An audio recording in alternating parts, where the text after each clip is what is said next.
জগন্নাথ বিশ্ববিদ্যালয়ের ছাত্র সংসদ নির্বাচনে শিবির সমর্থিত প্যানেলের ভূমিধ্বস বিজয় হয়েছে। আলহামদুলিল্লাহ। ছাত্রদল সমর্থিত প্যানেলের ভিপি ক্যান্ডিডেট ফাইট দিছে, তাও শেষ রক্ষা হয় নাই। যদিও ছাত্রদল প্যানেলের ভিপি ক্যান্ডিডেট কিন্তু গণ অধিকার পরিষদের, ছাত্রদল করা ছাত্র না। শিবির সমর্থিত প্যানেলের জন্য শুধু না, এটা জগন্নাথ বিশ্ববিদ্যালয়ের জন্য একটা ইতিহাস যে এটা জগন্নাথ বিশ্ববিদ্যালয়ের প্রথম ছাত্র সংসদ নির্বাচন। সকল জরিপ, বড় দল, বাঙ্গ মিডিয়া, বাঙ্গ সুশীল এবং গোয়েন্দা সংস্থার পরিকল্পনা ব্যর্থ করে দিল সাধারণ ছাত্রছাত্রীরা এইভাবেই। পুরনো আচার ব্যবহার দেখে এই সাধারণ ছাত্রছাত্রীরা তারা ছাত্রলীগের চাইতে কিংবা ছাত্র দলের চাইতে কিংবা অপরাপর সংগঠনগুলির চাইতে তাদেরকে ভালো মনে করেছে, ভোট দিয়েছে। আগামী 1 মাসের মধ্যেই যদি এই সমস্ত ক্যাম্পাসে আবার ভোট হয়, আমি আপনাকে লিখে দিচ্ছি ছাত্র শিবির পাশ করবে না।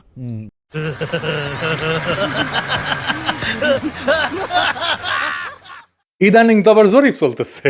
জরিপে দেখা যায় বিএনপি ছাড়া কথা নাই। 70% লোক নাকি বিএনপিরে ভোট দিবে। এমিনেন্স একটা জরিপ করেছে, ওর মালিক আমার মেডিকেলের 3 বছরের জুনিয়র জাসদ করেছিল। ওর এনজিও হেলথ নিয়ে কাজ করে ওই এমিনেন্স। এখন নতুন ধান্দাবাজিতে নামিছে। শামিম শুনো, 70% লোক বিএনপিরে ভোট দিবি, হদ দিবি, পাশা পাইতে দিলে হোগাত ছাপ্পা দিয়ে দিবি, হ্যাঁ ব্যালটে দিবি পাবলিকে। এই জগন্নাথের ইলেকশন নিয়েও জরিপ করেছিল, কইছিল ছাত্রদল জিতবি। সেটা আবার বাসস, তার মানে বাংলাদেশ সংবাদ সংস্থা ছাপিয়েছিল, মানে সরকারি সংবাদ সংস্থা। এটি মাহবুব মুর্শেদকে চাকরি দিছে আসিফ নজরুল। পুরা আওয়ামী লীগ আমলে আওয়ামী লীগের সাথে সিস্টেম করে চলিছে। মাঝে মাঝে কুরকুরে নিয়ে উঠলে আমার নিয়ে স্ট্যাটাস মারতো। এটা আছে না, সুশীল গেরে একটা কুরকুরে নিয়ে আছে, পিনাকিরে নিয়ে স্ট্যাটাস মারে, আসলে আওয়ামী লীগ। কিন্তু মাঝে মাঝে আবার ভাব দেখায় আমি আওয়ামী লীগ না। ওরে নিয়ে এমডি বানাইছে বাসসের। মানে বাসসের এমডি হবে সাংবাদিকতার সিনিয়র সাংবাদিক, তা না ওক নিয়ে বসেছে। এইভাবে আসিফ নজরুল বহুত বালসালরা চাকরি দিছে। এখন সব কয়টা বিএনপির সার্ভিস দিতেছে, এইভাবে সার্ভিস দিতেছে। এরা জানে বিএনপি ক্ষমতা না আসতে পারলে হোগাত লাতি দিয়ে খেতাবে, তাই হোগা দিয়া পাহাড় ঠেলিচ্ছে। যেটি লাতি খাবি সেটা দিয়ে পাহাড় ঠেলিচ্ছে। এইগুলা এভাবে পুরা প্রফেসর ইউনূসের প্রশাসন বিএনপির জন্য খাটিচ্ছে, অভিনব উপায়ে খাটিচ্ছেন। এটা কথা কয়েনি প্রফেসর ইউনূসের প্রশাসন, উপদেষ্টা মণ্ডলী শুনেন, মন দিয়ে শুনেন। বৃহত্তর বিএনপির প্রফেসর ইউনূসের উপদেষ্টা পরিষদের শাখার সদস্যরা এবং প্রশাসনে বিএনপির লেসপেন্সাররা শুনে রাখেন, আপনারা রাষ্ট্রের কর্মচারী, ওই রাষ্ট্রের মালিক জনগণ, বিএনপি না।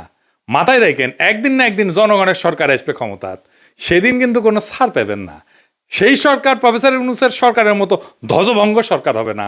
সেই সরকার হবে জুলাইয়ের আগুনে উদ্দীপ্ত সরকার। হোগার চামড়া কিন্তু তুলে নেওয়া হবে, মাইন্ডি পলাহে পারবেন না।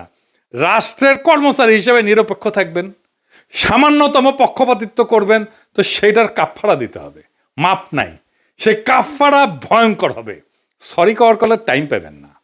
এবার আসেন আমরা দেখি কেন ছাত্রদল এভাবে হারিচ্ছে আর নাম হয়েছে হারু পাট্টি। হ্যাঁ বুঝে চাও। এই আলাপগুলো আমরা অনেক আগের থেকেই করিচ্ছি। প্রথম কারণ হইতেছে তাদের দীর্ঘদিন ছাত্রদলে কোনো রিক্রুটমেন্ট নাই, নতুন ছাত্র ঢোকেনি। না ঢুকলে দল থেকে আওয়ামী বিরোধী ছাত্র রাজনীতি তো বন্ধ থাকে নাই, তাই না? ওরা কয় যে শিবির আছে কারণ ওরা গুপ্ত রাজনীতি করছে। তা আওয়ামী বিরোধী ছাত্র রাজনীতি কি বন্ধ ছিল? ছাত্রলীগের লুঙ্গির তলে ছিল নাকি শিবির? নূরের দল তাইলে কেমনে তৈরি হইল? নাহিদ আসিফরা কিভাবে তৈরি হইল? ওরা তো গুপ্ত রাজনীতি করে নাই। শিবির প্রকাশ্য রাজনীতি করে নাই, কারণ সে বিপ্লবী রাজনীতি করছে। বিপ্লব মানে এক্সিস্টিং সিস্টেমের রাপসার, এটার ভেঙে ফেলতে হয়। যেই শক্তি প্রকাশ্য সে ইতিমধ্যে রাষ্ট্রীয় নজরদারির ভিতরে থাকে, তাই সে রাপসার করতে পারে না এক্সিস্টিং সিস্টেমকে, বিপ্লবী হইতে পারে না। বিপ্লব মানে অসম লড়াই। এইখানে ট্রান্সপারেন্সি থাকাটা আত্মঘাতী, গোপনীয়তা এখানে নৈতিকতা না, এইখানে স্ট্রাকচারাল নেসেসিটি। বিপ্লবী হইতে হইলে তাকে গোপনে রাজনীতি করতে হবে। এই কাজটা করেছে শিবির, সেই জন্য বিপ্লবী ক্যারেক্টার নিয়ে দাঁড়াইছে। সেই জন্যই তারা এই ভূখণ্ডের ইতিহাসে সবচেয়ে শক্তিশালী ছাত্র সংগঠন হিসেবে উত্থিত হয়েছে। গুপ্ত ছিল, ছাত্রলীগের লুঙ্গির তলে ছিল, এইসব বইলা লাভ হয়েছে কেন? হয় নাই, হবেও না। এইবার দ্বিতীয় ইস্যু, বিএনপির ভুল রাজনীতি। ভুল বলাটা ঠিক না, মানে যেই রাজনীতি করতেছে মুক্তিযুদ্ধের চেতনা মারাইতেছে সেটা আত্মঘাতী হইতেছে। ক্রমাগত তারা মুক্তিযুদ্ধের চেতনা ডুবন্ত নৌকায় চইরা নিজের রাজনৈতিক ভবিষ্যৎকে ধ্বংস করিচ্ছে। মানুষজন এই কথা আওয়ামী লীগ আর বামেদের কাছে শুনিছে, তো এখনো শুনে, তাই না? এতদিন 15 বছর ধরে শুনিছে, মাইক লাগে শুনিছে। তারা এই কথার প্রতিধ্বনি যখন বিএনপির কাছে শুনে, সে তখন মনে করে আরে এটা তো আওয়ামী লীগ, এটাই তো ইন্ডিয়ার বন্ধু। আর সত্যি সত্যি যখন ইন্ডিয়ানদের উচ্ছ্বাস দেখে তারেক রহমানকে নিয়ে, আর তারা প্রকাশ্যেই বলে তারেক রহমান আর বিএনপি তাদের পছন্দের দল, তখন মানুষ দুয়ে দুয়ে স্যার মিলায়। সুবীর ভৌমিকের কথাটা আবার শুনেন, এডিটর সাহেব শুনান। ভারত বাংলাদেশে কোন সরকার চাইবে? খুব সোজা উত্তর আমি তোমায় দিয়ে দিচ্ছি।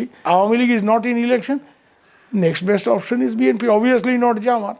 তারা অলরেডি 50 লাখ লোক নিয়ে জেহার টেয়াদের হুমকি দিচ্ছে, ফলে জামাত অবভিয়াসলি ইন্ডিয়া চাইবে না। অত অনেক কথা, ডিপ্লোম্যাটিক কথা বলে তো লাভ। কানেকশনটা হচ্ছে 71।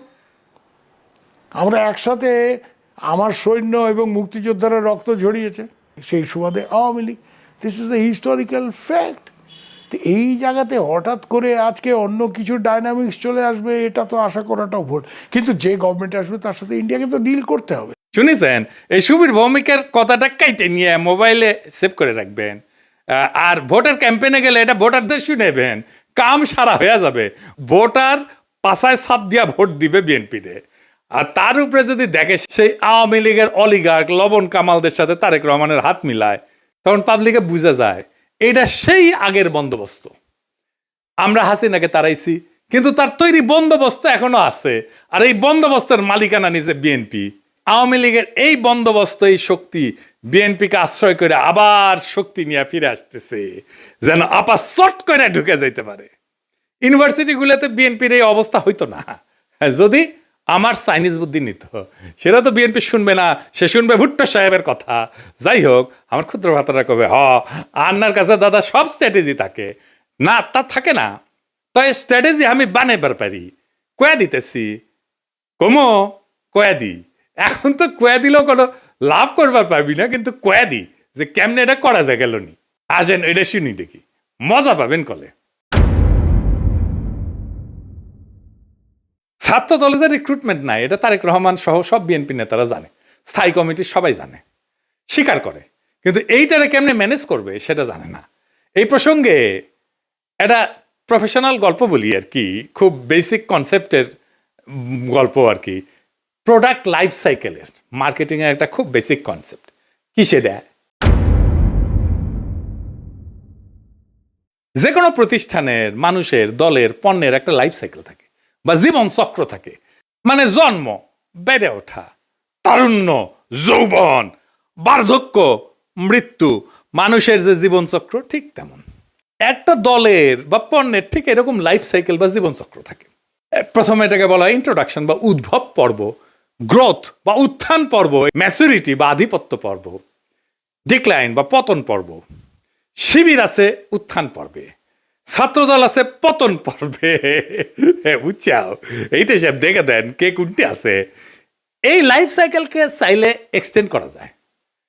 ম্যাচুরিটিতে আসলে আলাদা স্ট্র্যাটেজি নিতে হয়, যেন আবার নতুন কইরা সে উত্থান পর্বে চলে যেতে পারে।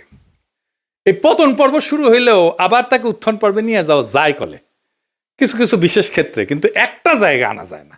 সেটা হইতেছে হিস্টোরিক্যাল লেজিটিমেসি কোলাপস যদি হয় পলিটিক্যাল পার্টির ক্ষেত্রে। এটা শুনতে খটোমটো লাগলেও সোজা কলে, খুবই সোজা। মানে আমি যা বইলা আমার বৈধতা আনিছি তার উল্টা কাজ করলে লেজিটিমেসি কোলাপস হয়। এইটা ছাত্রদল আর বিএনপি দুইটারই হয়েছে। বিএনপি মুক্তিযুদ্ধরে তার পলিটিক্যাল অ্যাঙ্কার বানাইছে, উঠি খুঁটি গাড়িছে, কিন্তু বিএনপি ছিল আওয়ামী লীগের মুক্তিযুদ্ধের বয়ানের অ্যান্টিথিসিস। মুক্তিযুদ্ধ হয়েছে বাঙালি জাতীয়তাবাদের স্লোগান নিয়ে, তাই না? সংবিধানে তো ঢুকেছে। তো বিএনপি আসছে বাংলাদেশি জাতীয়তাবাদ নিয়ে। মুক্তিযুদ্ধের চেতনা ছিল ধর্ম নিরপেক্ষতা, বিএনপি আনিছে পরম করুণাময় আল্লাহ তাআলার উপর পূর্ণ আস্থা এবং বিশ্বাস। আওয়ামী মুক্তিযুদ্ধের লক্ষ্য ছিল সমাজতন্ত্র, বিএনপি কইছে না না, সমাজতন্ত্র মানে যদি হয় অর্থনৈতিক এবং সামাজিক ন্যায় বিচার, তাইলে ঠিক আছে, অন্য সমাজতন্ত্র আমি মানি না। বিএনপি ওইটা নিয়ে লেজিটিমেসি পাইছিল, ওই লেজিটিমেসি কোল্যাপস করেছে 2024-এর 5ই আগস্টের পরে, যখন মুক্তিযুদ্ধ। এই জন্যই বিএনপি জিততে পারবে না। সামনের ইলেকশনে। কিন্তু ছাত্রদল এটা ডিক্লাইন ফেজে গেছে আরো আগেই, মানে বিএনপির লেজিটিমেসি কোলাপস করার আগেই গেছে। সেই জন্য আমি কইতেছি যে কিভাবে বিএনপি যদি লেজিটিমেসির কোলাপস না হইতো তাইলে ছাত্র দলকে বাঁচাইতে পারতো, এখন সে চাইলেও পারবে না বাঁচাইতে। কেমনে পারতো? প্রথমে ছাত্র দলকে বিলুপ্ত করে দিতে হইতো, থেকে লাভ নাই, কারণ দল তো নাই, সমর্থন নাই, রিক্রুটমেন্ট নাই, থেকে লাভ কি?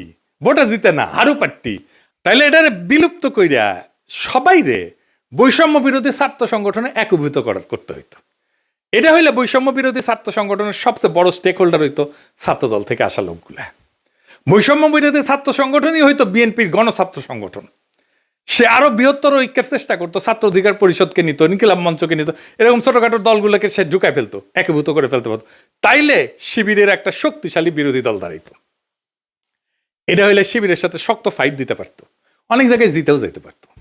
আর যে রিক্রুটমেন্টের গ্যাপ তৈরি হয়েছে সেটা পূরণ হইতো, কারণ এই বৈষম্য বিরোধী ছাত্ররা তো ছাত্রদল করে না, এরা তো নতুন তরুণ, আরো তরুণ, এরা ঢুকতো, তাইলে তার গ্যাপটা পূরণ হইতো।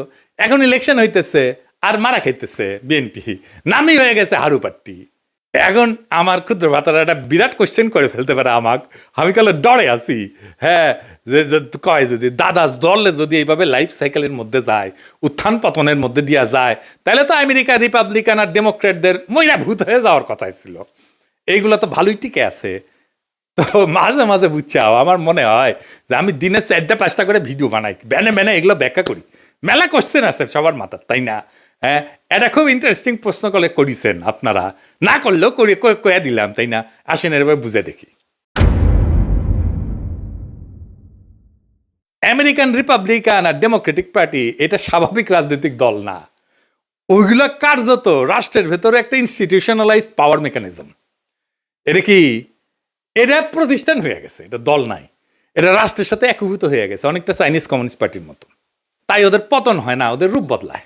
এই যে লাইফ সাইকেল থিওরি, যে জীবনচক্র থিওরি যেটা কইলাম, এটা কাজ করে হয়েছে, এটা ক্লাসিক রাজনৈতিক দলের মতো, ক্লাসিক রাজনৈতিক দল যেগুলো আদর্শিক দল বা ক্যারিসমেটিক লিডার আছে, যেমন মুজিবের দলের মতো, জামাতের মতো, শিবিরের মতো, কমিউনিস্ট পার্টির মতো, রেভলিউশনারি বা পোস্ট কলোনিয়াল দল কংগ্রেসের মতো, এবং দুর্বল রাষ্ট্র কাঠামোর দেশে Bangladesh, Pakistan, Africa, Latin America, এই সমস্ত জায়গায় এই সমস্ত থিওরি খাটে দলগুলোর ক্ষেত্রে।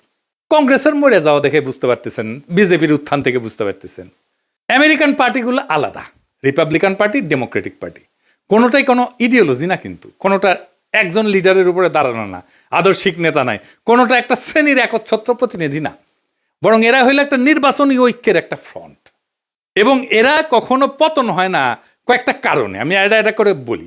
এক নম্বর হইতেছে 2 পার্টি সিস্টেম, এখানে 3 নাম্বার পার্টি এসে ক্ষমতার অংশ হওয়া এক্সট্রিমলি ডিফিকাল্ট।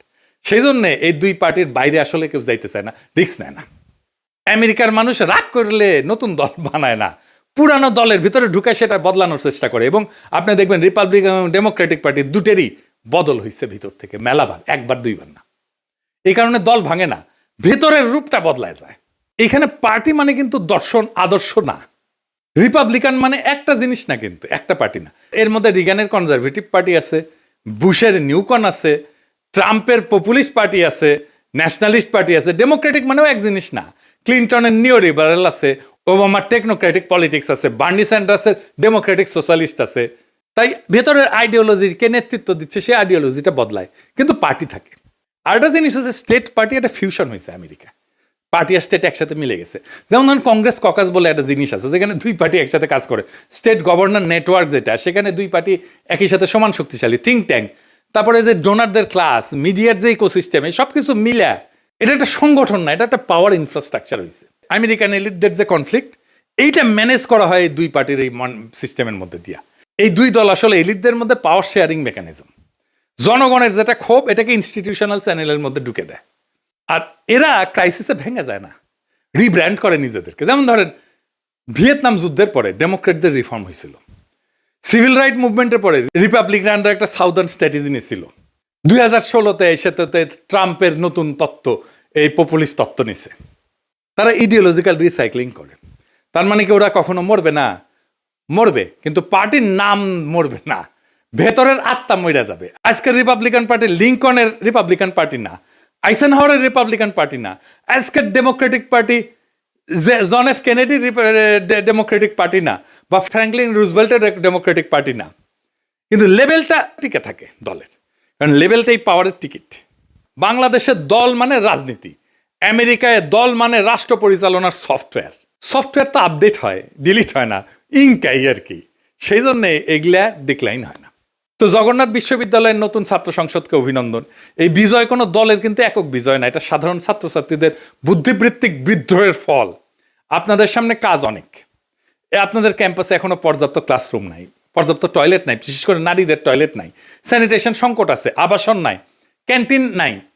এই সমস্যাগুলো আজও সমাধান হয়নি, কারণ এগুলো কখনোই রাষ্ট্রের কাছে অপরিহার্য সংকট হয়ে ওঠেনি। এখন দায়িত্ব আপনাদের এই সংকটগুলোকে দাবি থেকে প্রয়োজন, প্রয়োজন থেকে অনিবার্যতায় রূপান্তর করার।